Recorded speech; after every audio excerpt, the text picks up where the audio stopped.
Por eso yo titulé este mensaje, Los dos testigos y el testimonio misericordioso de Dios, ¿verdad? Démosle lectura, el Apocalipsis 11, versículo 1 al 14, dice: entonces me fue dada una caña semejante a una vara de medir, y se me dijo: levántate y mide el templo de Dios y el altar y los que adoran en él. Pero el patio que está fuera del templo déjalo aparte y no lo midas, porque ha sido entregado a los gentiles, y ellos hollarán la ciudad santa 42 meses. Y daré a mis dos testigos que profeticen por 1260 días vestidos de cilicio. Estos testigos son los dos olivos y los dos candeleros que están en pie delante del Dios de la tierra. Si alguno quiere dañarlos, sale fuego de la boca de ellos y devora a sus enemigos. Y si alguno quiere hacerles daño, debe morir él de la misma manera. Estos tienen poder para cerrar el cielo a fin de que no llueva en los días de su profecía. Y tienen poder sobre las aguas para convertirlas en sangre, para herir la tierra con plaga cuantas veces quieran. Cuando hayan acabado su testimonio, la bestia que sube del abismo hará guerra contra ellos y los vencerá y los matará. Y sus cadáveres estarán en la plaza de la grande ciudad que en sentido espiritual se llama Sodoma y Egipto, donde también nuestro Señor fue crucificado. Y los de los pueblos, tribus, lenguas y naciones verán sus cadáveres por 3 días y medio y no permitirán que sean sepultados. Y los moradores de la tierra se regocijarán sobre ellos y se alegrarán. Y se enviarán estos dos profetas, se alegrarán unos a otros porque estos dos profetas habían atormentado a los moradores de la tierra. Pero después de 3 días y medio entró en ellos el espíritu de vida enviado por Dios y se levantaron sobre sus pies y cayó gran temor sobre los que lo vieron. Y oyeron una gran voz del cielo que les decía: subid acá. Y subieron al cielo en una nube y sus enemigos vieron. En aquella hora hubo un grande terremoto y la 10ª parte de la ciudad se derrumbó, y por el terremoto murieron en número de 7,000 hombres. Y los demás se aterrorizaron y dieron gloria al Dios del cielo. El segundo ay pasó, he aquí el tercer ay viene pronto. Bendice tu palabra, Señor, en el nombre de Jesús. Amén. Y bueno, tenemos esta parte, los dos testimonios y el testimonio misericordioso de Dios. Mi primer punto es este: Dios aparta lo que es suyo, mandando a Juan a medirlo. Vamos a ver esta primera parte. ¿Qué significa? Entonces me fue dada una caña semejante a una vara de medir, y se me dijo: levántate y mide el templo de Dios y el altar y a los que adoran en él. Aquí estamos viendo a Juan tomando parte en esta visión, parte activa. Se le da esta caña, no se dice quién, puede ser ángel o el Señor mismo. Y esta caña es la palabra cálamos, ¿verdad? Es una planta como junco, me lo imaginé como un bambú más o menos, pero un poco más delgado, ¿verdad? Puede crecer hasta 5 o 6 metros. Tiene poco peso, pero es rígida, entonces se puede usar como vara, como bastón, hasta en las más chiquitas se usaban como pluma para escribir, ¿verdad? Pero esto no es nuevo, no es tan antiguo, ¿verdad? Se sigue usando. En la antigüedad se usaba este tipo de vara para medir. De hecho, si tú vas aquí a Hobby Lobby, por ejemplo, se siguen utilizando diferentes tipos de varas, ¿verdad? Sean metros o yardas. Eso es lo que tiene en sus manos, una vara para medir. Pero por el contexto, por lo cual podemos interpretar bien, Dios no le está pidiendo a Juan que mida las dimensiones del templo, ¿no? Como por ejemplo Ezequiel sí lo mandó medir las dimensiones del templo del milenio, ¿verdad? Dios está más bien comunicando en Juan una verdad a través de esta acción. ¿Qué nos habla medir? Medir me habla de cuidado, medir me habla de protección, medir me habla de apartar una parte de otra, de evaluar. Por ejemplo, la Biblia está llena de ejemplos donde Dios está midiendo. Y eso nos muestra también de parte de Dios su cuidado y su justicia perfecta, cómo nada sale de su control. Cuando Dios está midiendo algo, precisamente está manifestando su justicia perfecta, ¿verdad? Ya sea para bendecir, para proteger, para juzgar o para destruir. Por ejemplo, Segunda de Reyes 21:13 dice: extenderé sobre Jerusalén el mismo cordel con que medí a Samaria y la misma plomada con que señalé a la familia de Acab. Voy a tratar a Jerusalén como se hace con un plato que se restriega y se pone boca abajo. Dios va a manifestar juicio sobre esta familia y está midiendo, ¿verdad? Todos estos son instrumentos de medida. De aquellos que hacen construcción saben cómo se mide, ¿verdad? Y están midiendo esta parte para solamente tocar lo que Él está midiendo. Entonces esto nos está asegurando algo de parte de Dios, mis hermanos. Dios no va a castigar al justo con el malvado. Él no va a dejar que ni una sola trigo se mezcle con ni una parte de la hiedra, ¿verdad? Él va a hacer una diferencia y tiene una medida exacta. Otro ejemplo es, por ejemplo, cuando él evaluó la conducta o el reino de Belsasar, ¿verdad? Era el bisnieto de otro rey allá en Persia, en Babilonia.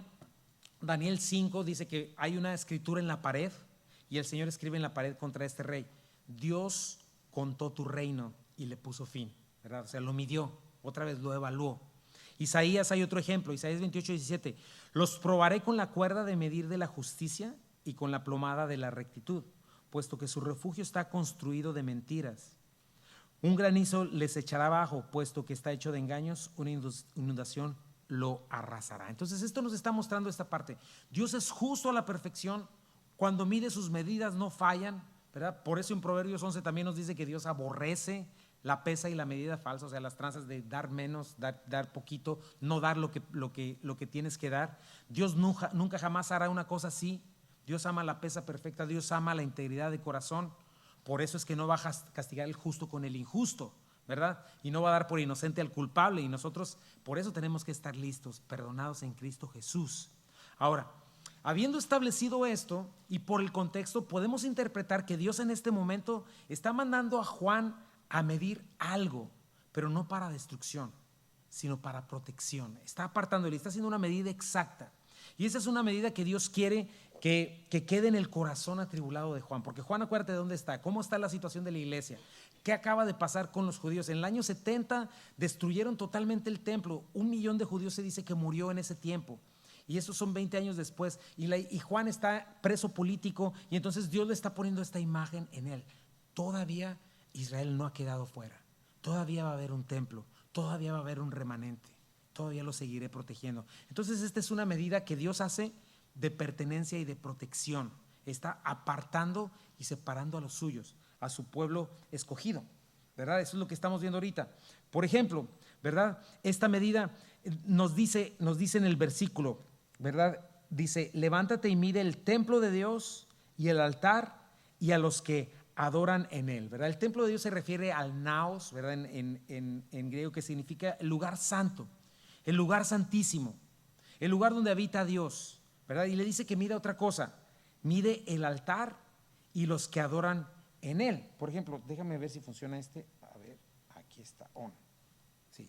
Si quieres pasar la diapositiva. Este es el templo de Salomón, una maqueta del templo de Salomón, ¿verdad? Fue destruido en el año 70. Hubo otro, este es el templo de Herodes. Este es el templo de Herodes, no el templo de Salomón. Ahorita vamos a hablar de eso, ¿verdad? Pero bueno, aquí está el lugar santísimo, el naos, ¿verdad? El santuario. Aquí está un patio, el patio de las mujeres.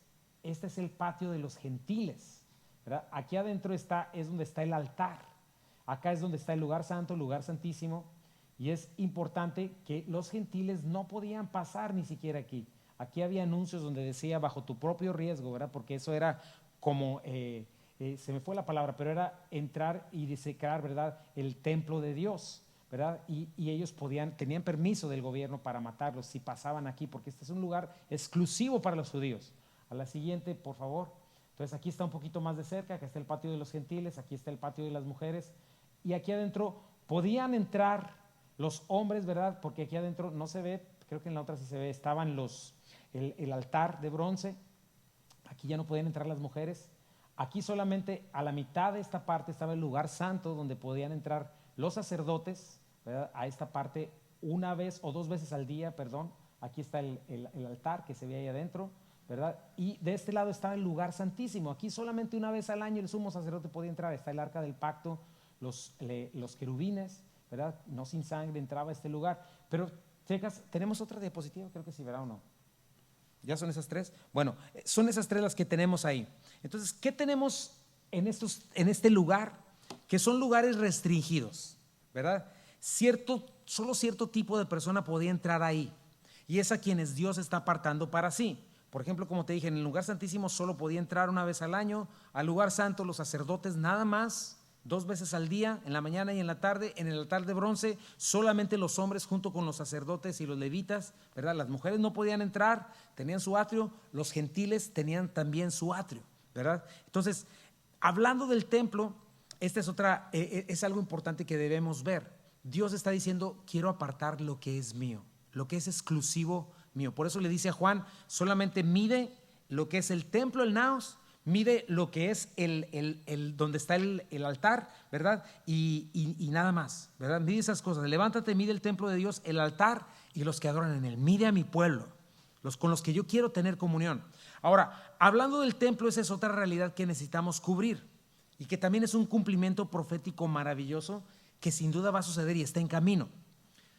¿Cuántos saben que hoy en día no existe un templo judío? No hay templo, ¿verdad? Pero la Biblia nos muestra que va a haber un templo en la tribulación. Vamos a hablar un poquito de esto. Ha habido varios templos. El primero, pues obviamente lo primero fue las tiendas, ¿verdad? Que están con Moisés y todo esto, ¿verdad? El tabernáculo de reunión. Luego David tiene en el corazón construir un templo y lo construye por mano de su hijo Salomón, ¿verdad? Ese fue destruido por Nabucodonosor, como te expliqué hace ratito, el rey de Babilonia, cuando Israel fue deportado por su tierra, fue deportado de su tierra por su idolatría. El segundo templo fue reconstruido por Zorobabel después de la deportación, 70 años después. El tercero fue levantado por Herodes, que es el que acabamos de ver, que es el templo cuando estaba el Señor Jesucristo, hace 2000 años. Este templo majestuoso, el cual también fue destruido en el año 70 después de Cristo, como el Señor lo profetizó, ¿verdad? Y no quedó piedra sobre piedra. Pero después de 2000 años no ha habido templo. La aparición de Israel como Estado en 1948 comenzó a hablarse del templo, ¿verdad? Políticamente hablando y hablando de la economía en Medio Oriente alrededor, y el hecho de que Israel esté ahora como gobernando Israel nos muestra que todo está cayendo en posición, ¿verdad? Eso es imposible de que suceda si no fuese por la mano de Dios. Y cuando vemos todas estas cosas, por eso la gente pone atención en aquellos lugares, porque al ver todo eso estamos viendo que los tiempos se están cumpliendo. Ahora, se va a construir un cuarto templo, ¿verdad? Ese cuarto templo es el que estamos leyendo aquí en Apocalipsis, que estamos viendo, con el patrocinio y la protección del anticristo, ¿verdad? Los judíos van a aceptar a este hombre pensando que en verdad los quiere ayudar, pero ya lo estudiaremos en los siguientes capítulos. A la mitad de esta tribulación, a los 3 años y medio, se va a quitar la máscara y es en ese templo donde va a exigir adoración como Dios. Y va a suceder lo que la Biblia llama la abominación desoladora. Ya hablaremos también de eso. Nosotros obviamente la iglesia no estaremos. Es poco probable que veamos la construcción del templo o a lo mejor veremos su principio, ¿verdad? Quizá oiremos de la decisión que va a comenzar, pero si esto sucede significa que el rapto va a estar muy cerca. Definitivamente no vamos a conocer al anticristo. La Biblia dice en 1 Tesalonicenses capítulo 4 que no se va a revelar hasta que la iglesia ya no esté, pero va a suceder. Y mis hermanos, la Biblia es verdad. Checa eso, no había un estado judío por milenios y ya hay. No hay un templo en este momento, pero lo va a haber, porque el deseo y la oración del pueblo judío, las oraciones especialmente de los judíos ortodoxos, es que todo está listo, ya tienen todo listo, están criando a los animales, que creo que solamente hay un animal, una vaca roja creo que es especial para estos sacrificios, ya la están trabajando, ¿verdad? Y podrían levantarse, dice que podrían levantar en cuestión de días este templo. Solamente va a suceder hasta que las condiciones políticas se den por aquel lugar, ¿verdad? Hoy en día todavía en el lugar donde debería estar el templo está la cúpula de la roca, ¿verdad? Este domo dorado. Es un lugar considerado sagrado para los musulmanes, ¿no? Aunque te voy a decir que hace poquito, hace unos meses, por ejemplo, países como Arabia Saudita, que en un tiempo fueron enemigos de Israel, hoy son amigos de Israel gracias a Irán, precisamente Irán que está siendo levantado, ¿verdad? Siempre han sido terroristas y están en contra de ellos y son un peligro. Ahora Arabia Saudita es amigo de Israel. Y Arabia Saudita hace poquito declaró que para ellos este lugar de la cúpula de la roca ya no es sagrado para ellos. O sea, si tú te estás dando cuenta de acuerdo a las noticias, todo se está acomodando de acuerdo con la precisión perfecta de la Biblia. Cuando venga el anticristo, él es el que va a producir estas condiciones de paz para que suceda, ya lo veremos a detalle, pero la Biblia menciona esto, ¿verdad? Que este cuarto templo va a estar ahí. Pero no solamente la Biblia menciona un cuarto templo, va a haber un quinto templo, porque ese templo en la tribulación pues no va a sobrevivir. El quinto templo va a ser edificado durante el milenio, ¿verdad? Ese es el del que habla Ezequiel en sus últimos capítulos, ya también hablaremos de eso. El punto es que el templo va a estar ahí. Los sacrificios se van a reanudar de nuevo. El pueblo de Dios va a ver la necesidad de su Mesías, que los limpie por completo. Se van a dar cuenta que la sangre de toros y machos cabríos no los deja limpios. El Señor les va a despertar hambre y sed para ver las profecías cumplidas hacia Israel. Y para esto medirá lo que es suyo, para eso lo está midiendo, para traerlo a salvación, para protegerlo. Ese es el contexto. Checa el versículo 2.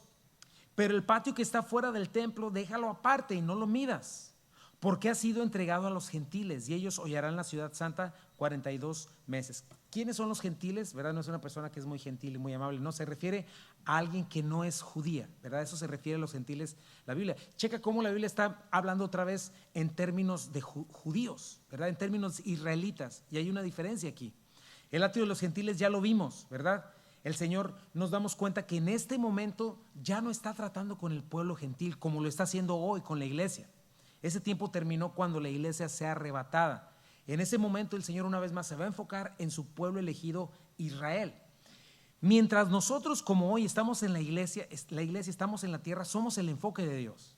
Pablo por eso escribió en Colosenses 3:11, dice: en esta nueva naturaleza ya no hay griego ni judío, circunciso ni incircunciso, culto ni inculto, esclavo ni libre, sino que en Cristo es todo y está en todo. Somos uno en Cristo. Efesios 2:14-16, porque Él es nuestra paz, que de ambos pueblos, del pueblo judío, ¿verdad?, y de los gentiles, hizo uno, derribando la pared intermedia de separación. Esta pared es la que tiene en mente Pablo, ¿verdad?, que lo separaba, aboliendo en la carne las enemistades, la ley de los mandamientos expresados en ordenanzas, para crear en sí mismos de los dos un solo y un nuevo hombre, haciendo la paz, y mediante la cruz reconciliar con Dios a ambos, ¿verdad?, el pueblo gentil y el pueblo judío, en un solo cuerpo, matando en ella las enemistades. Pero eso es lo que tenemos en la iglesia, es algo maravilloso. Por eso tenemos un privilegio impresionante hoy, mis hermanos, porque en ese tiempo Dios, y en su gracia y misericordia, todavía va a salvar a los gentiles que se arrepientan, pero su enfoque ya no es con los gentiles, sino con Israel.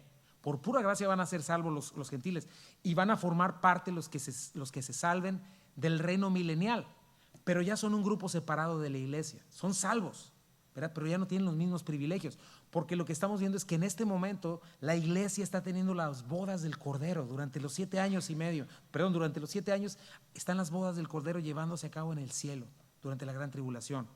Pero este texto nos muestra que los gentiles incrédulos, Dios los está excluyendo de su medida, ¿verdad?, porque nos dice ahí que van a pisar Jerusalén por 42 meses, ¿verdad? Checa, esa es nuestra cantidad clave, 42 meses, que son exactamente 3 años y medio. Y como ya lo mencioné, estamos hablando de esta segunda mitad, ya pasaron los primeros 3 años y medio, llamado la tribulación, y esa es la gran tribulación.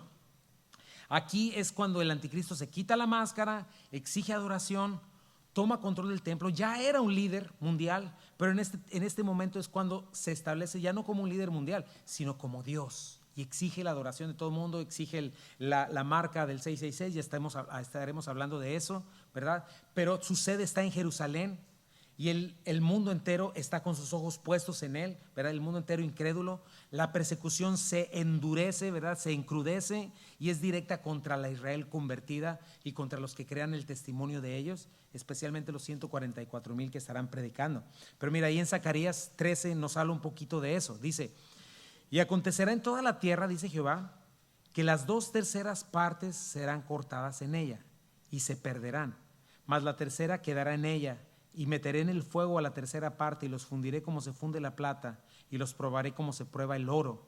Él invocará mi nombre, y yo le oiré, y diré: pueblo mío. Y él dirá: Jehová es mi Dios. Aquí está hablando de esta terrible persecución, que 2/3 partes, ¿verdad?, van a morir de judíos. Va a haber un holocausto que va a dejar chiquito al holocausto de Hitler en aquellos tiempos, ¿verdad? Y solamente una tercera parte va a sobrevivir, que es el remanente. Pero 2/3 partes del pueblo de Israel va a ser masacrada, ¿verdad? Y este remanente va a ser purificado, los que crean en Jesucristo, y ellos son parte de los que van a repoblar la tierra en el milenio, y los que van a gobernar junto con Jesucristo con vara de hierro. Mi hermano, ¿no es emocionante todo esto? Porque no te estoy hablando de una película de ficción, te estoy hablando de lo que viene. Como cristianos necesitamos expander nuestra visión, nuestra perspectiva bíblica, mis hermanos.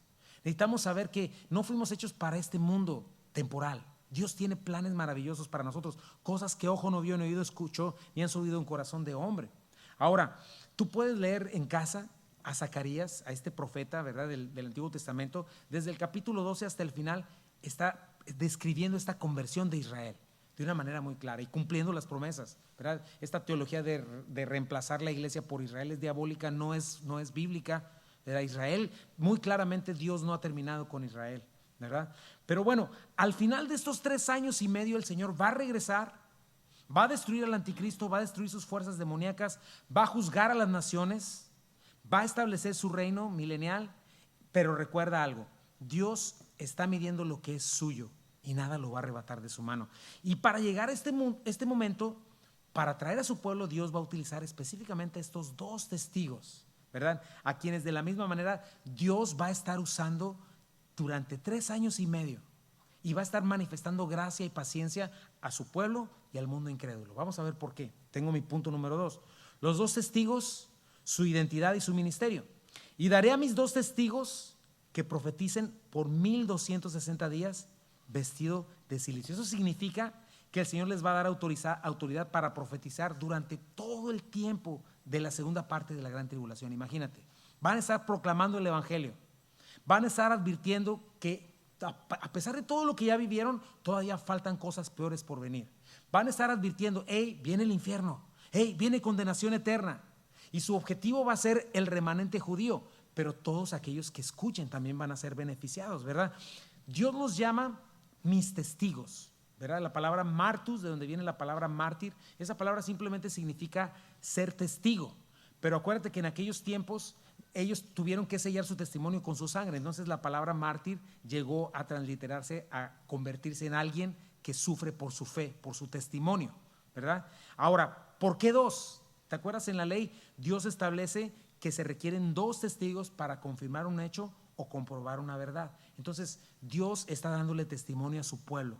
Y estas son 2 personas, porque hay quienes dicen que son movimientos o son instituciones o ideologías, pero aquellos que espiritualizan la Biblia y le quitan la autoridad. No, son 2 personas. La palabra es muy clara, no deja lugar a eso. Y Dios les va a dar esta autoridad especial. Es interesante que cuando tú haces la cuenta, ellos terminan su testimonio 17 días y medio antes que terminen los 3 años y medio. Y también Daniel da una discrepancia ahí de tiempo, como 60 días más, que probablemente es el tiempo que se tarda el Señor en instaurar su reino milenario. Y aquí todavía nos vamos a dar cuenta que son 3 años, 3 días y medio que van a estar muertos, y 14 días después todavía de que ellos suban al cielo, ahorita vamos a ver, va a llegar la batalla final y Satanás va a ser derrotado. Pero me encanta ver la precisión de la Biblia. Lo que me gusta de este texto es que Dios no va a dejar sin testimonio a la tierra ni un solo instante, así como hoy, ¿verdad? Y eso nos habla de su misericordia. Además de todos aquellos que crean en el Señor después del rapto de la iglesia, de los 144,000 sellados, de un ángel volando y advirtiendo, ahora tenemos estos 2 testigos sumándose a la mitad de los 3 años y medio. Ininterrumpidamente van a estar predicando el juicio de Dios, el arrepentimiento, el perdón de pecados en Cristo Jesús. Arrepiéntanse, ¿verdad? Eso es ser profeta, hablar delante de Dios. No significa necesariamente predecir el futuro, ¿no? Esa es otra cosa. Estamos hablando de parte de Dios, profetizando, ¿verdad? Dando sentido. Ellos están ahí dándole sentido a todo lo que está ocurriendo. Porque acuérdate que al mismo tiempo Satanás y sus demonios están engañando. Están diciendo cualquier cantidad de mentiras. Están haciendo señales engañosas para que la gente no le resplandezca la luz del evangelio. El mundo incrédulo, por un lado, está escuchando a los demonios, ¿verdad? Y los demonios, ¿sabes qué? Vienen a darles explicaciones sobrenaturales. No, hombre, lo que acaba de ocurrir, que la tierra fue el cielo, todas las cosas que estamos viendo que están pasando, el juicio sobre la madre tierra, precisamente los demonios les van a estar diciendo, no, esto es culpa del calentamiento global.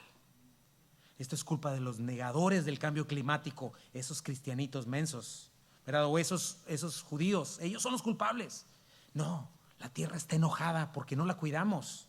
Y van a seguir con estas cosas. Y habiendo visto estos horripilantes demonios, ¿verdad? ¿Sabes qué les van a estar diciendo? Yo creo los demonios, o los mismos gobiernos, ¿verdad? del anticristo. No, estos no son demonios. Son una invasión extraterrestre. ¿Sabes cuánto están sacando ahora lo de los ovnis? Todo eso tiene un porqué, mi hermano.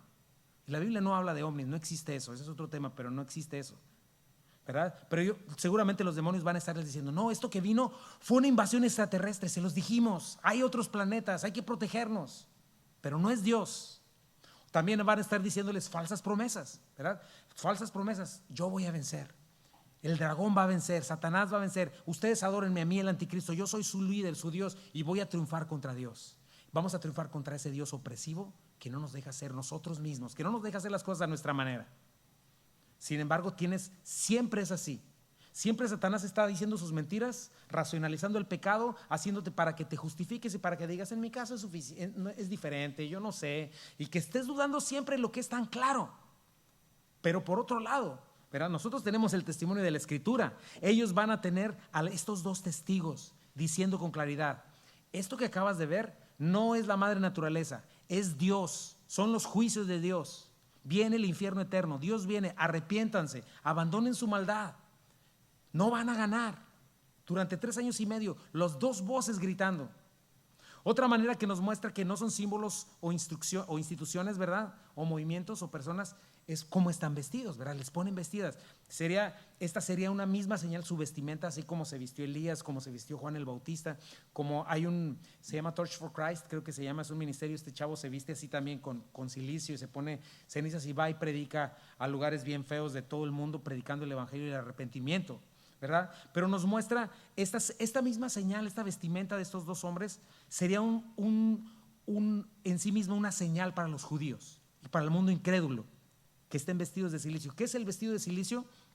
Ropa áspera y fea. Literalmente es como ponerte un saco de papas, rasposo, incómodo, y aparte se llenaban de cenizas en la cabeza, ¿verdad? Eso en la antigüedad era un símbolo de luto, de angustia, de dolor, de humildad, ¿verdad? Alguien que estaba vestido de silicio estaba llorando por su pecado, estaba clamando por los incrédulos, por el arrepentimiento, ruego, luto, ¿verdad? Y ellos es lo que estaban haciendo, arrepiéntanse de su pecado, abandonen su maldad. El tiempo está cada vez más cerca. Dios no se deleite en la muerte del impío, pero no va a dar por inocente al culpable. Y atención, porque es el mismo ruego que hoy estamos dando nosotros los creyentes, ¿verdad? Igualito. Y estos dos testigos están mostrando el corazón de Dios en medio de toda esta tribulación, su tristeza por la condición miserable de los incrédulos, el dolor que causa su impiedad y su entrega a la mentira y a la inmoralidad, el luto de verlos tan ciegos, tan confundidos, tan engañados, invadidos por demonios, atormentados, endurecidos, aún escuchando a Dios, aún viendo los ángeles, luto y tristeza por el templo profanado, por el pueblo de Dios oprimido, por ver el anticristo reinando. Pero lo que ves en estos testigos es haciendo un ruego especial al pueblo de Dios, ¿verdad? ¿Y cómo lo sabemos? Por su ministerio y por el lugar donde están profetizando. Vamos a la siguiente parte, ¿verdad? Son 2 olivos y 2 candeleros delante de Dios. ¿Qué significa eso? Fíjate el versículo 4. Estos son los 2 olivos y 2 candeleros que están en pie delante del Dios de la tierra. Juan no los identifica por nombre, pero les da estas 2 descripciones: olivos y candeleros. ¿De dónde viene esto? Bueno, esta imagen la puedes ver en Zacarías, otra vez, en el capítulo 4. Ves muchas de las profecías del Antiguo Testamento, ves un cumplimiento de ellas cercano y lejano, ¿verdad? Así son muchas profecías. Tienen cumplimiento en lo que Dios dice para ese tiempo, pero aparte están puestas ahí para un tiempo muy futuro. Y esta es una de ellas. Y a mí me encanta ver la unidad que tiene la Escritura. Y cómo, a pesar de que se escribió a través de milenios, pon atención, milenios, como es el mismo autor eterno, no se contradice y se cumple perfectamente, ¿verdad? Y este es el cumplimiento, en Zacarías te muestra el cumplimiento cercano de esta profecía. Tienes a estas 2 personas, en aquel tiempo sí tenían un nombre. Uno de ellos era Josué, que era el sumo sacerdote de ese tiempo, no Josué el de Moisés, y que era un líder religioso, y a Zorobabel. Zorobabel era un gobernante, un líder político. Pero después de estos 70 años que estuvieron deportados en Babilonia, Dios muchos años antes había profetizado que regresarían por decreto de un rey llamado Ciro, rey de Persia. En ese tiempo no existía, pero efectivamente sucedió 70 años después, y Dios utilizó a Josué y a Zorobabel, un líder religioso y un líder político, para traer avivamiento espiritual a una nación que había estado muerta y reconstruir el templo y la ciudad, ¿verdad? Y la visión de Zacarías muestra esta imagen igualita: 2 olivos, ¿verdad?, que representan de donde viene el aceite para prender los candeleros, que representan la luz del avivamiento, ¿verdad? El aceite fluyendo como oro, y este oro representa el Espíritu Santo, fuente de vida, suministrando, ¿verdad?, a 2 lámparas que nunca se apagan. Entonces de ahí viene la famosa frase conocida, no sé si la conozcas, yo la conozco bien, pero dice Zacarías 4:6. Entonces respondió y me habló diciendo: Esta es palabra de Jehová a Zorobabel, que dice: no con ejército ni con fuerza, sino con mi espíritu, ha dicho Jehová de los ejércitos. Entonces lo que está diciendo Dios en este texto, por el contexto, es: yo voy a traer salvación, voy a traer bendición, voy a traer avivamiento, no con fuerza humana, sino con el poder de mi Santo Espíritu, ¿verdad? Y voy a utilizar estos dos hombres, a Josué y a Zorobabel, a través de quienes Dios trajo un avivamiento. Y lo que nos muestra este texto de Juan es que estamos viendo el cumplimiento lejano de esta profecía. Dios va a utilizar de la misma manera estos dos testigos para traer un avivamiento espiritual y un avivamiento nacional a su pueblo de Israel. Así como aquellos que reconstruyeron el templo, estos también van a ver que Israel se vuelva a su Mesías, y en un futuro también van a reconstruir el templo milenario, ¿verdad? Entonces, ellos están ahí, estos dos testigos específicamente, como te dije en un principio, para restablecer al pueblo de Dios, para restablecer la adoración genuina de Dios, para que el pueblo se convierta al Señor. Ahora, no podemos dogmatizar en cuanto a su identidad, porque la Biblia no dice, ¿verdad? No dice quiénes son, pero por la palabra, ¿verdad? Simplemente nos da indicios, los cuales muchos eruditos piensan que podrían ser Elías y Moisés, ¿verdad? En primer lugar, por el ministerio, lo que acabamos de ver. Elías y Moisés, ¿a quién representan? La ley y los profetas, ¿verdad? En los evangelios, en una cristofanía, bueno, no es cristofanía, pero es Cristo dándonos un adelante de su gloria. Cuando se transfigura, vienen estos dos personajes, Elías y Moisés, ¿verdad? Otra cosa que podría ser es que ellos serían perfectos para llamar al arrepentimiento a Israel, porque Elías y Moisés, ¿verdad? Representan estas dos cosas. Otro asunto que se dice también es porque ni Elías murió ni Moisés murió, ¿verdad? Bueno, Moisés sí murió, pero su cuerpo fue escondido por Dios. No solo es eso, sino también por los poderes milagrosos que les son concedidos. Fíjate en el versículo 5: si alguno quiere dañarlos, sale fuego de la boca de ellos y devora a sus enemigos. Y si alguno quiere hacerles daño, debe morir de la misma manera. Imagínate, sucede lo que está pasando en nuestros tiempos. El mundo incrédulo va a aborrecer el mensaje de estas personas. Nada nuevo, ¿verdad? La gente, estamos en los días cuando hablamos acerca de la amargura que produce la palabra de Dios, no soporta un mensaje directo y bíblico de condenación. No soporta que le digan: tienes que arrepentirte, tienes que abandonar la maldad. Como en los tiempos de Esteban, crujen los dientes y aborrecen la luz. Lo mismo va a pasar en este tiempo. Y lo reitera Juan, dice: nada va a poder dañarlos, ¿verdad? Los que lo intenten van a ser incinerados con fuego que sale de sus bocas, ¿verdad? ¿Has oído? Traes aliento de dragón, manito. Bueno, pues ellos lo vas a ver con toda claridad. Y en su misericordia, fíjate, nadie los va a poder censurar, nadie los va a poder callar. Lo más terrible del juicio está por venir, y Dios tiene que manifestar su testimonio como dé lugar, y nada va a parar su testimonio. Esta es la misericordia de Dios. Ahorita con las redes sociales, ¿verdad? Nos damos cuenta que cualquier cosa que decimos que está mal, nos censuran y nos callan la boca, y hay que callarlos. Bueno, no van a poder callar el testimonio de estos dos seres. Ahora, con las redes sociales, el mundo entero va a escuchar, porque no solamente van a hablar, van a estar haciendo señales milagrosas, ¿verdad? O sea, no va a haber excusa. La única excusa de no creer en un tiempo como este no va a ser falta de evidencia, no va a ser falta de coherencia con la verdad, no, va a ser amor al pecado, amor a las tinieblas, un odio injustificado contra de un Dios bueno, ¿verdad? Y checa, así como Elías hacía descender fuego del cielo para devorar a sus enemigos, también ellos, la misma palabra de Dios saliendo de su boca literalmente los devorará. Como un adelante de lo que veremos cuando el Señor en Apocalipsis 19, ¿verdad?, derroque a Satanás con la espada de su boca, que sale de su boca en un instante. Así de poderosa es la palabra de Dios, mi hermano. Eso es algo que también tienes que recordar. La palabra de Dios es viva y eficaz, y hoy en este momento está juzgando tus pensamientos, tus argumentos, tus convicciones. Hay una guerra en tu pensamiento, y hoy lo más que hace la palabra es traerte convicción de pecado y arrepentimiento, ¿verdad? Convicción de que necesitas un Salvador, cambiar tu manera de pensar.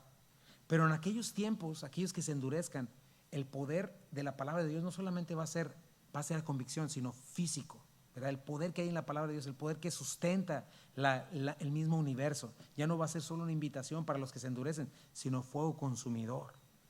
Dice el versículo 6: estos tienen poder para cerrar el cielo, a fin de que no llueva en los días de su profecía, y tienen poder sobre las aguas para convertirlas en sangre, y para herir la tierra con toda plaga cuantas veces quieran. Esta también es una señal que Elías hizo, ¿verdad? En aquellos tiempos por casi la misma cantidad de tiempo. Fíjate, Santiago 5:17. Elías era un hombre sujeto a pasiones semejantes a las nuestras. Y oró fervientemente para que no lloviese, y no llovió sobre la tierra por 3 años y 6 meses. Y otra vez oró, y el cielo dio lluvia, y la tierra produjo su fruto. ¿Verdad? Estamos viendo, por eso se cree que es Elías, aunque la Biblia no lo dice. Moisés trajo este tipo de plagas a los egipcios.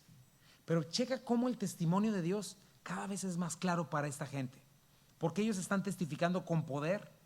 Nadie los puede censurar. Todo el mundo que pase por ahí puede pasar con su celular, ¿verdad? Y está a hacer viral cualquier mensaje que ellos digan. Nada los puede callar, ¿verdad? Si alguien los quiere callar, les pasan todas estas cosas, ¿verdad? Y durante 3 años y medio, ¿verdad? Igual el juicio sigue aumentando. El testimonio va a ser imparable, pero también la incredulidad, tristemente, la desobediencia, la dureza de corazón aumentará. ¿Te acuerdas lo que leímos en Tesalonicenses? Dios les envió un poder engañoso para que crean la mentira por cuanto no recibieron el amor por la verdad. Cuidado, mis hermanos, tenemos que amar la verdad, no tenemos que estarnos justificando. Además, Juan menciona toda plaga, dice que lo pueden hacer cuantas veces quieran, o sea, no se limita a estas plagas. Y mientras lo hacen, están llamando al arrepentimiento. Imagínate, ya la tercera trompeta había envenenado la tercera parte del agua potable, ¿verdad? Pero más de esto, 3 años y medio más de sequías traídos por maldición de estos 2 testigos, ¿verdad? Si hubiera suministros de agua, los convertirán en sangre. Entonces piensa en los cultivos, piensa en los ganados, piensa en la sed y el hambre, todas las cosas que van a estar sucediendo en este tiempo, ¿verdad? Y la gente, en lugar de arrepentirse, va a aborrecer el mensaje de ellos. Los van a temer y van a tratar de acabar con ellos, de callarlos. Pero nada va a funcionar, porque Dios llega el momento en el que va a decir su verdad, y cuando Dios quiere hacer algo, mi hermano, nadie lo para. Hoy estamos en tiempo de gracia, hoy estamos en tiempo de escuchar. Escuchemos. Vamos al tercer punto. El testimonio será fiel, pero el engaño de la bestia seguirá surtiendo efecto. Versículo 7. Cuando hayan acabado su testimonio, la bestia que sube del abismo hará guerra contra ellos y los vencerá y los matará. O sea que esto va a suceder hasta que los tiempos del Señor digan. No van a parar de dar el testimonio hasta que acaben su testimonio. Cuando terminen con lo que tenían que decir, cuando oigan los que tenían que oír, cuando se arrepientan los que tenían que arrepentirse, cuando rechacen los que tenían que rechazar. Y entonces el Señor dice, ok, pueden vencerlos. Ahora, no sabemos cuántos intentaron matarlos, ¿verdad? No sabemos qué tanto se hizo para deshacerse de ellos. Si alguien llegaba con una pistola, pues no le pasaba nada y quedaban carbonizados, ¿verdad? No sabemos cuánto de ellos en su aborrecimiento por la verdad quisieron hacer, pero nada funcionó. Pero acuérdate, la actitud era como la de los que mataron a Esteban. Rechinaban contra él los dientes y se tapaban los oídos y se lanzaban para destruir. No quiero oír eso, no me pidas que me arrepienta, no me pidas que abandone mi pecado. No te creo, no creo en un Dios que me quiere mandar al infierno. Cállate. Y es interesante, mi hermano, que este anticristo impulsado, poseído por Satanás, hace alarde de su poder y de sus milagros y señales engañosas, y él mismo hace este movimiento, como dicen, hace este move, ¿no? Seguramente ya había enviado a sus secuaces, a toda la gente poseída, manipulada por demonios. No, nada funcionó porque salía fuego de ellos, pero él mismo se atreve a venir, buscando una oportunidad para glorificarse a sí mismo. Acuérdate que el que mejor conoce la Biblia es él. Bueno, no mejor, pero la conoce muy bien. Y Juan lo llama la bestia que sube del abismo. ¿Por qué? Esta es la primera referencia a la bestia, ¿verdad? La bestia es este gobernante mundial que vamos a ver en el capítulo 13, quien imita a Cristo y se opone a Cristo, que en este tiempo, como ya lo mencionó, va a estar exigiendo adoración a sí mismo. Pero con esta descripción, Juan está haciendo una referencia a su origen infernal, ¿verdad? Que es un agente de Satanás, que va a estar engañando a la gente idólatra, quien a su vez va a estar negando, racionalizando todo el juicio, como ya te lo mencioné, ¿verdad? Autoengañándose. No, esto no es nada, esto no es otra cosa, son ovnis, no es la madre naturaleza, lo que sea. Y la bestia va a ser para ellos en este momento una falsa esperanza. Sí, al final nuestro paladín va a vencer, va a vencer a Dios y nosotros vamos a seguir abrazando nuestros pecados. Y todo esto va a pasar. Y vamos a reconstruir la tierra otra vez. Y vamos a seguir con nuestras vidas. Y vamos a regresar a la normalidad. Y los mentirosos son esos 2 testigos, perdedores. Y vamos a ver lo que sucede. Y sus cadáveres estarán en la plaza de la grande ciudad, que en sentido espiritual se llama Sodoma y Gomorra. Ay, sigo con Gomorra, perdón. Sodoma y Egipto, donde también nuestro Señor fue crucificado, ¿verdad? Aquí nos está mostrando varias cosas. Número uno, la sede de su ministerio y predicación de estos dos testigos es Jerusalén, igual que va a ser la sede del gobierno mundial. Es como si la sede ahorita del anticristo fuera las Naciones Unidas y que ahí justamente afuera estuvieran esos dos testigos. Bueno, en este momento va a ser una cuestión así parecida. La sede del gobierno mundial, ahí van a estar estos dos hombres justamente, ¿verdad?, en la santa ciudad. Y es interesante otra cosa, ¿cómo le llama a Jerusalén la santa ciudad? La ciudad de Dios. ¿Cuántas veces habla de la Jerusalén, verdad, en la Biblia, verdad? Y cómo los gentiles incrédulos por estos 42 meses la convierten en Sodoma y en Egipto. Ahorita vamos a hablar un poco de eso. Pero ahorita, por ejemplo, si tú vas a Tel Aviv, es la ciudad más liberal que existe. Es espantosa, ¿verdad? Es como si fuera Sodoma, ¿verdad? Jerusalén no, ¿verdad? Jerusalén, cuando un día podamos ir ahí, es todavía una ciudad más tranquila y más religiosa. Pero bueno, en este tiempo nos da una pista de los pecados que reinarán, ¿verdad? El lugar que Dios eligió para reinar está corrompido por Satanás y toda la gente que Satanás influencia, ¿verdad? Entonces, la Sodoma real, ¿te acuerdas cuál era el problema de la Sodoma real antes de ser destruida? Sumida en corrupción, en inmoralidad sexual. De hecho, el primer término que se refiere a la homosexualidad bíblicamente fue el sodomismo, ¿verdad? Eran sodomitas, ¿verdad? Esta práctica no solamente era celebrada, era promovida y como hoy estaba siendo impuesta, ¿verdad? Y tienes que enseñársela a los niños y tú tienes que respetarla y si no te cierro tu negocio, si no te borro literalmente de la cuestión y te demando con millones de dólares. Eso está pasando en estos tiempos, ¿verdad? Tenías que respetarlo y si no el precio era el castigo, ¿verdad? Al punto de que Dios tiene que juzgarla por fuego. Si tú te acuerdas qué sucedió antes de que Sodoma y Gomorra fueran quemadas con fuego, bueno, los habitantes de la tierra están tan perversos que querían violar a los ángeles y a Lot. Lot les da a sus hijas vírgenes y no nos interesan niñas vírgenes, que los queremos a ellos, ¿no? Entonces estamos viendo una completa corrupción en esa ciudad. Habla de lo que se va a permitir, de lo que Satanás va a permitir. Egipto es otra ciudad que representa siempre la esclavitud de la carne, la esclavitud del pecado, los deseos de los ojos, los deseos de la carne y la vanagloria de la vida. Dos cosas que representan Egipto, ¿verdad? El hedonismo y el pragmatismo. ¿Qué son estas dos cosas, verdad? El hedonismo es vivo para satisfacerme a mí mismo. Para eso existe la vida, para que yo sea feliz, para que todo lo que esté alrededor me sirva a mí, a que yo me sienta bien, ¿verdad? Y que simplemente tenga todo el placer que yo pueda tener en todas las cosas, sea de comer, sea de lo que sea. Y el pragmatismo es todo lo que tú uses, si te sirve, está bien. No importa si a Dios no le agrada, no importa si estás pecando o lo que sea. No. Si a ti te sirve, si me funciona, yo lo voy a hacer. Ese es el pragmatismo. Entonces tenemos estas dos cosas funcionando. Y aquí el mundo está invadido por estas dos actitudes y más, ¿verdad?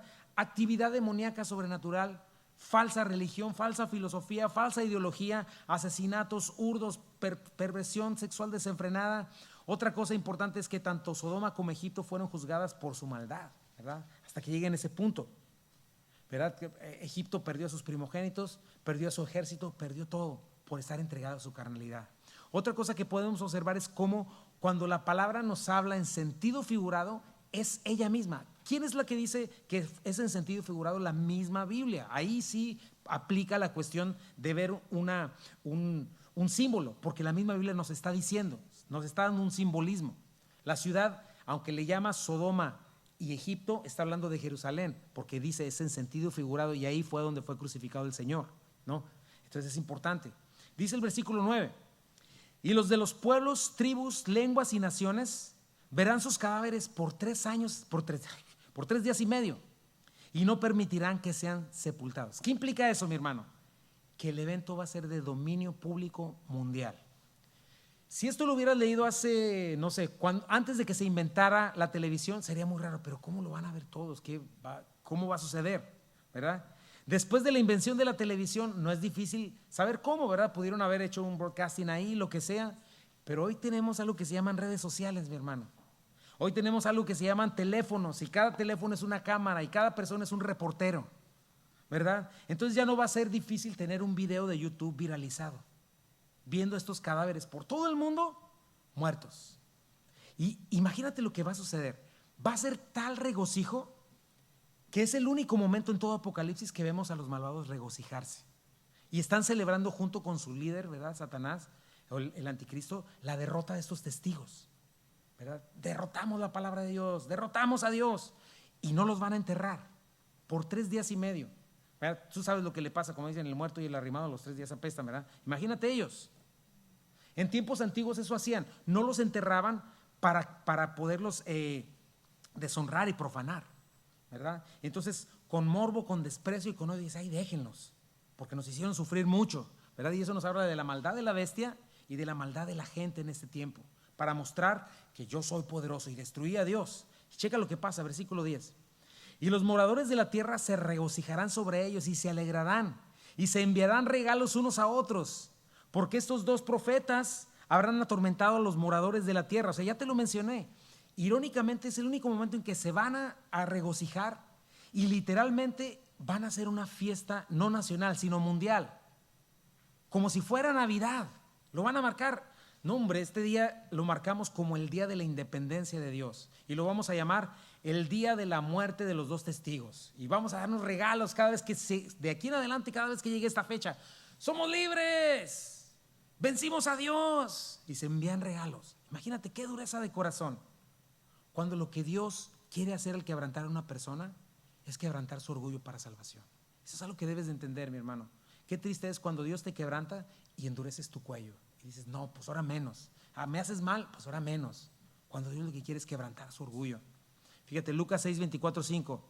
Mas hay de vosotros ricos porque ya tenéis su consuelo. Hay de ustedes los que ahora están saciados porque tendrán hambre. Hay de ustedes los que ahora ríen porque lamentarán y llorarán. Recuerda, mi hermano, cuando te pase algo dificultoso en tu vida, bendita crisis. Y cuando llegue la crisis, aprovéchala. No te endurezcas. Mejor humíllate bajo la poderosa mano de Dios, porque Dios mira de lejos al altivo y lo resiste, pero da gracia al humilde, lo atiende. Y esta reacción orgullosa de felicidad, ¿verdad? No habla sino de un rechazo definitivo contra Dios. Pero mira la sorpresa, mi cuarto punto. A pesar de todo habrá salvación y respuesta ante su testimonio.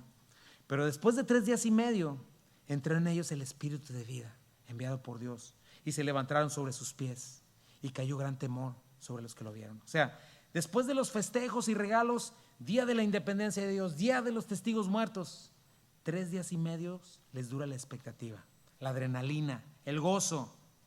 Y de pronto, fíjate, de una manera estremecedora, Dios les da vida. ¿Quién da el hálito de vida? Dios. Imagínate los videos de YouTube, reportando, transmitiendo y entrevistando a personas. ¿Qué sentiste cuando estas 2 personas fueron sacadas de combate? Oh, realmente fue un alivio. Y de repente se levantan y ¡ah! A huir todo el mundo. No puede ser otra vez. Imagínate el shock, ¿no? La gente piensa ya son cadáveres. La gente piensa nuestra bestia ganó, ya todo terminó. Los desastres quedaron atrás. Están celebrando el día de la independencia. Están celebrando que se salieron con la suya, que la mentira de Satanás era verdad. Pero los ven levantarse. Terror y todo eso grabado, ¿verdad? Y Dios les dice, para ustedes moradores de la tierra, los incrédulos, la voz de esos testigos fue mi misericordia, pero viene algo peor. Versículo 12. Y oyeron una gran voz del cielo que les decía, suban acá. Y subieron al cielo en una nube y sus enemigos los vieron. Imagínate, todas estas escenas son virales, todo el mundo las puede ver. Ven su testimonio, ven los intentos continuos de querer asesinarlos, ven el fuego que sale de ellos de su boca, ven cómo la bestia los vence, ven cómo se levantan y cómo la voz celestial los asciende al cielo en una nube, los arrebata, ¿verdad? Eso me recuerda a Lázaro y el rico, ¿te acuerdas? Lázaro y el rico en Lucas 16, donde dice, está el rico en tormentos, ¿verdad? Dice, mándales, déjame ir para avisarles a mis hermanos para que se conviertan. Si me ven que me resucité de los muertos, me van a creer. Y le dice a Abraham, no, si ellos no creen a Moisés, si no creen a los profetas, no van a creer aunque alguien se levante de los muertos. Y precisamente ellos terminaron su testimonio. Aunque los vieran ellos levantarse, no creen. Y ellos no continúan predicando, porque ya hicieron lo que tenían que hacer, ¿verdad? Eso también me recuerda a la sabiduría de Dios. Son sus planes, no es a nuestra manera, ¿verdad? Porque los testigos podrían haber dicho, híjole, fallamos. No, no fallaron, terminaron lo que Dios les había puesto. Y Dios de la misma manera nos dice a nosotros, preocúpate, ocúpate en hacer lo que Dios te está mandando a hacer. De Él es el éxito, de ti es ser fiel y prudente. Termina lo que Dios te puso a oír, te puso a hacer hasta que oigas de su boca, buen servo fiel. En lo poco fuiste fiel, en lo mucho te pondré. Ocúpate en lo que Dios te está poniendo a hacer. 3 años y medio de testimonio fiel de estos hombres, fluyendo el poder de Dios en ellos, dispuestos a representar al Señor y dispuestos a dar su vida por Él, ¿verdad? Porque la predican una y otra vez, aunque mueren y Dios les resucita. Versículo 13. En aquella hora hubo un gran terremoto y la 10ª parte de la ciudad se derrumbó, y por el terremoto murieron en número de 7,000 hombres. Y los demás se aterrorizaron, y esta frase es importante, dieron gloria al Dios del cielo. Entonces toda la algarabía se ve truncada, ¿verdad? Cuando resucitan estos hombres. En segundo lugar, ¿verdad? Son arrebatados para confirmar su testimonio. Dios confirma sus palabras, confirma su poder, pero sucede este terror, ¿verdad? Sucede este terremoto. Y la ciudad que habían corrompido, la ciudad santa, en un 10% es destruida. Pero es interesante que cuando habla de los 7,000 hombres, esta frase son 2 palabras, está diciendo nombres de hombres. O sea que muy probablemente sean hombres importantes. Acuérdate de dónde estaban los 2 testigos, frente a las Naciones Unidas, entre comillas, ¿verdad? Entonces lo que nos está diciendo este texto, que es muy probable que en este 10% incluyera las oficinas de gobierno o lugares donde habitaban estas gentes importantes. Líderes del gobierno mundial del anticristo mueren en este momento. Dios juzga y se les acaba el 20 en un instante. Entonces tenemos que practicar temor de Dios, mis hermanos.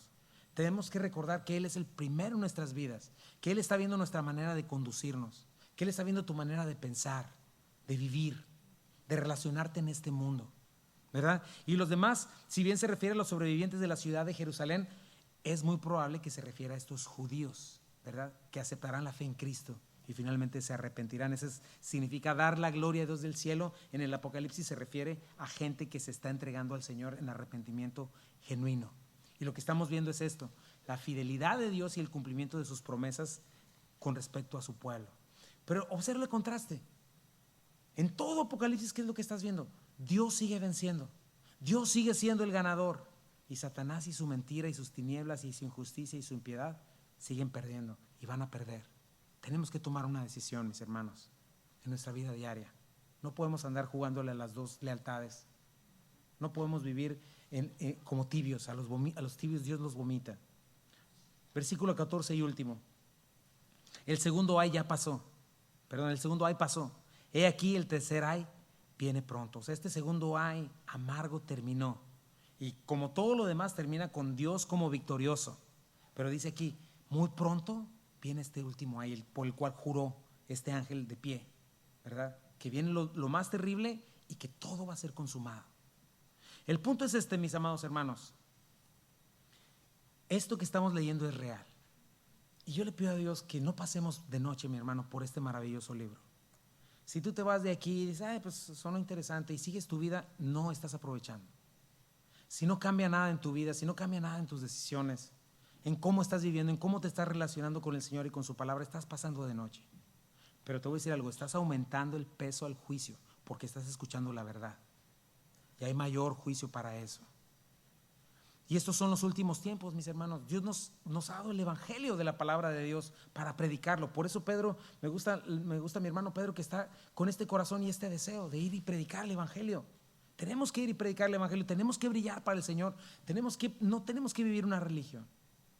¿Lo has oído? ¿Lo has escuchado? ¿Has escuchado ese testimonio? ¿Qué dice tu vida? Necesitas decidir ser un testigo fiel y creer a sus promesas, ¿verdad? ¿Qué está manifestando tu vida? Es importante. ¿Cuántos están dispuestos a obedecer, mis hermanos? Yo quisiera que oráramos en este día y le pidiéramos al Señor. Nos está dando esta oportunidad de conocer el futuro, mis hermanos. Hoy nosotros somos esos 2 testigos. Hoy el Señor puede fluir a través de nosotros de una manera poderosa. Cuando nosotros dejamos que Dios actúe en nosotros. Esto es real. El Señor viene pronto. El Señor viene por su iglesia. No podemos seguir igual. Vamos a orar. Y no sé si el día de hoy haya alguien aquí que nunca haya hecho una decisión por Cristo, nunca se haya entregado a Él. Si es así, entrégate hoy al Señor. Acuérdate, son 2 opciones. O crees lo que la Biblia dice o crees lo que tus pensamientos y tus convicciones dicen. O sigues, llega el momento en que tienes que tomar una decisión. No puedes seguir viviendo la vida pensando, eso dice la Biblia, pero yo tengo otro pensamiento, pero yo tengo otras convicciones. Cuidado, porque entonces estás tomando una decisión. Es importantísimo. Dios, ¿qué quiere de ti? Quiere todo de ti. Y necesitas tomar una decisión al respecto. No puedes andar a la mitad. No pienses que por venir un domingo a la iglesia y sentarte en este lugar estás a salvo. No pienses que por involucrarte en algún ministerio estás a salvo. No. ¿Qué dice tu corazón? ¿Qué dice tu mente? ¿En verdad te has entregado al Señor? ¿En verdad eres suyo? ¿En verdad estás caminando, creciendo para el reino de los cielos? Esa es una realidad, mis hermanos. Dios no acepta menos. Espero que estés poniendo atención y que no te salgas de aquí nada más habiéndome escuchado. ¿Quién sabe qué habrá dicho? Sino que en verdad hayas puesto atención, porque esto es cuestión de vida o muerte. Y no vas a tener justificación delante de Dios. Es tiempo de levantarnos. Y si hay alguien que no haya hecho a Jesucristo el Señor de su vida, te invito a que lo hagas hoy. Y que le digas: Señor, en este día te entrego mi vida, Señor. Creo lo que dice la Biblia, que de ningún modo darás por inocente al culpable, Señor. Creo lo que dice la Biblia, Señor, que tú fuiste a la cruz del Calvario, Señor, porque yo era un pecador, soy un pecador, que merecía la condenación y el infierno eterno. Creo, Señor, que tú fuiste a morir por mí y por todos los pecadores a la cruz. Creo que fue tan extrema esa decisión de haber abandonado tu gloria, no tu naturaleza. Nunca dejaste de ser Dios, Señor, pero sí tu gloria, sí tu comodidad de estar sentado a la derecha del Padre para hacerte como yo y haber ido a la cruz del Calvario a morir en mi lugar, Señor. Eso tiene que mostrarme muchísimo del peso de mis pecados, del peso de mis malas decisiones, del peso de mi necedad, Señor. Y en este día, Señor, yo me arrepiento de todo eso, y en este día quiero dejar de justificarme, porque si en realidad me estoy justificando es porque amo algún pecado.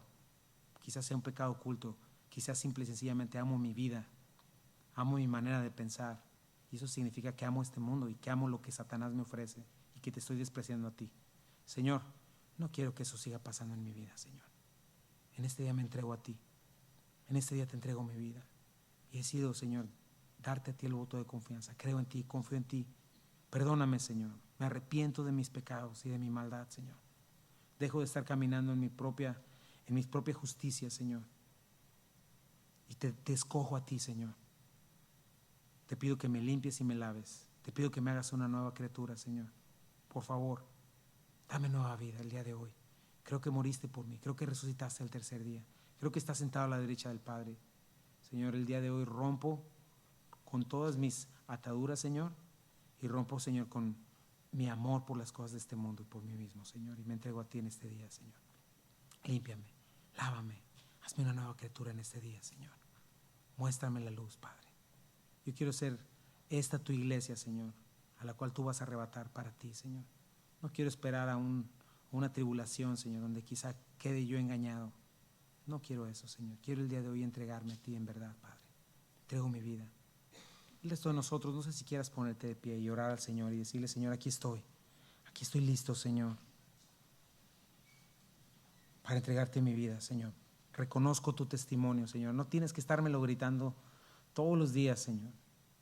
No tienes que seguir todos los días hablándome con tu Santo Espíritu una y otra vez, llamándome al arrepentimiento, Señor.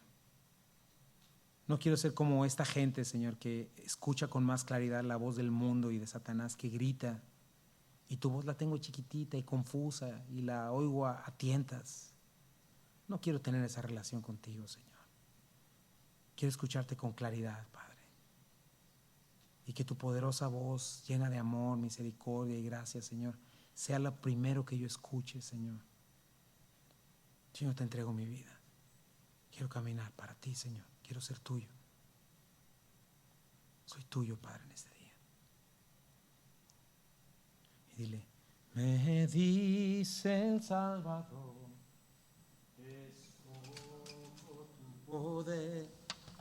Hijo débil hay en mí, todo cuanto has de hacer. Todo debo a Él, pues ya lo pagó. De las manchas del pecar cual nieve me lavó. Señor, hallado he que solo tu poder a mi duro corazón es capaz de estremecer. Todo debo a Él, pues ya lo pagó. De las manchas de pecar, cual nieve me lavó. Nada bueno hay en mí, tu gracia buscaré. En la sangre de Jesús mis pecados lavaré. Todo debo a Él, pues ya lo pagó. De las manchas de pecar, cual nieve me lavó. Ese último verso, digámoslo. Cuando ante el trono esté completo ante Él, a los pies de mi Jesús mis coronas echaré. ¿Entiendes ese último verso, mi hermano? Te habla de la fidelidad de Dios y de su completa salvación, misericordia y gracia en nosotros, su iglesia. ¿Lo entiendes? ¿Cuántos son parte de esto, mis hermanos? Vamos a decirle: todo debo a Él. Todo debo a Él, pues ya lo pagó. De las manchas de pecar, cual nieve me lavó. Cual nieve me lavó. Cual nieve me lavó. Y Señor, llévanos con bien a casa, Padre. Permítenos llevarnos esta preciosa enseñanza con nosotros, Señor. Saber que eres fiel, saber que tú tienes cosas maravillosas para nosotros, Señor.